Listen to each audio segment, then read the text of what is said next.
We're prepared to send a small number of additional American military advisors, up to 300, to assess how we can best train, advise, and support Iraqi security forces going forward. I think we always have to guard against mission creep. So let me repeat what I've said in the past. American combat troops are not going to be fighting in Iraq again. The American forces that have been deployed to Iraq do not and will not have a combat mission. The Commander-in-Chief has authorized Secretary of Defense Chuck Hagel to deploy to Iraq up to 1,500 additional U.S. personnel over the coming months in a non-combat role to expand our advise and assist mission. Well, 1,500 more U.S. troops added to the U.S. troops already on the ground helping Iraqis, training Iraqis and the Kurds.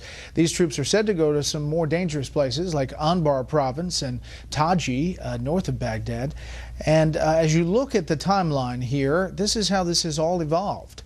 June 16th, 275 advisors sent to Iraq. June 30th, 300 more troops sent to secure the airport and the embassy in Baghdad. April 8th, the air campaign begins in Iraq near Mount Sinjar. Remember that operation. September 2nd, 350 more troops sent to protect the diplomatic facilities and personnel. September 10th, 475 more advisors to Iraq. September 22nd, the air campaign starts in Syria.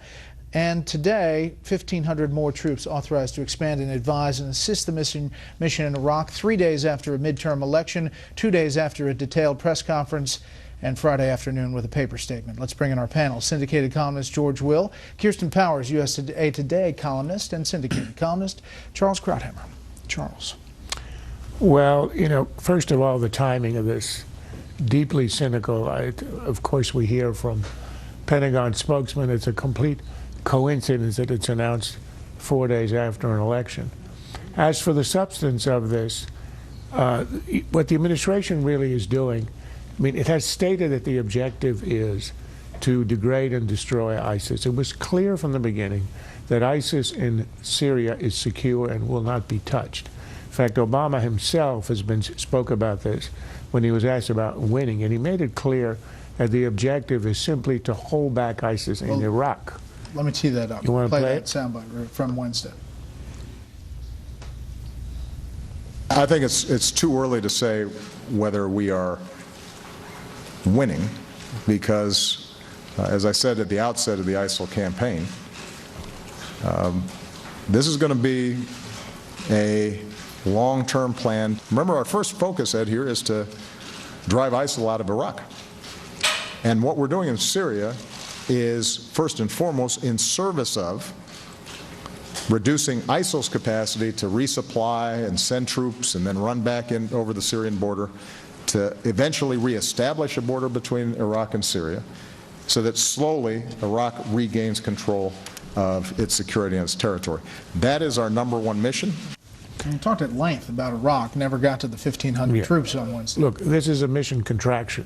He's admitting essentially in that statement that it's only Iraq that's in play now. The bombing of Syria is mostly for show.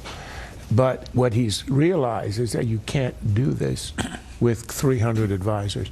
In the interim, since the beginning of the timeline you were showing, the ISIS has advanced into Anbar, really to the gates of the Baghdad airport.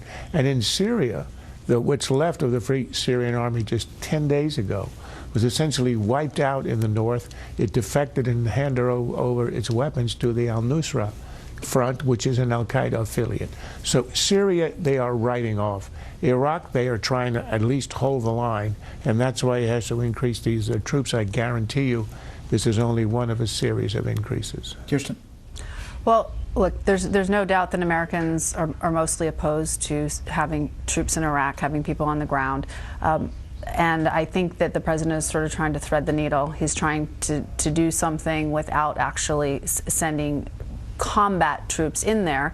And it's true that we need to have people on the ground there that know what they're doing. Doing airstrikes alone is not enough. We've known that for a long time. I think right now the question is 1,500 people even enough? It just keeps being this sort of piecemeal approach, and it seems like he needs to be all in or all out. Isn't it the timing a little strange? I mean, it's not strange. It's transparently political. There's no question that it's just completely political. There are other wars in our past where advisors were added again and again and again and again. Truman sent civilian advisors to Vietnam. That's how far back that one began, and it began with advisors. The president has changed his mind, which is what you do when the facts have changed, and the fact is the Islamic State.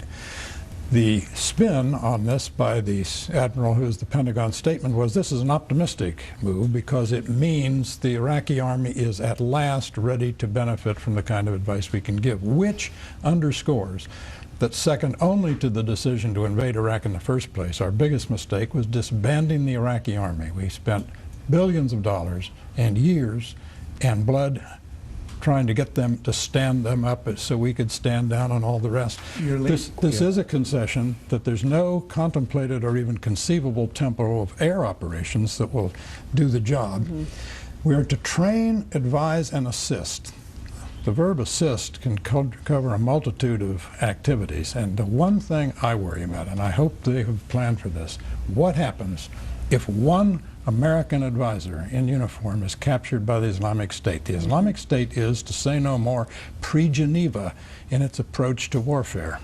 Yeah. You were going to say? You were skipping over one tragic mistake, which was that when Obama decided to evacuate Iraq, the war had been won. Anbar province had been secure by the surge. Al-Qaeda had been not just decimated, but humiliated, and the Sunni tribes had joined our side. And we are now back in Anbar. That's where the 1,500 are going. Not all of them, but some. Right, and redoing at a scale that is impossible to succeed, whereas Petraeus had the right scale and he did succeed. And now we're going to have to do it all over again, and with extremely low odds of success. I mean, if I'm a family member of one of these non-combat troops going to Anbar province, I'm in combat. I mean, these guys are... The abandonment of Iraq was in no way required. That was a choice Obama made, and it was a tragic mistake. All right, I want to talk about this meeting very quickly. At the White House, had the meeting with leaders from both parties, was seen in this photo talking to the incoming Senate Majority Leader, or suspected, after that vote happens, Mitch McConnell.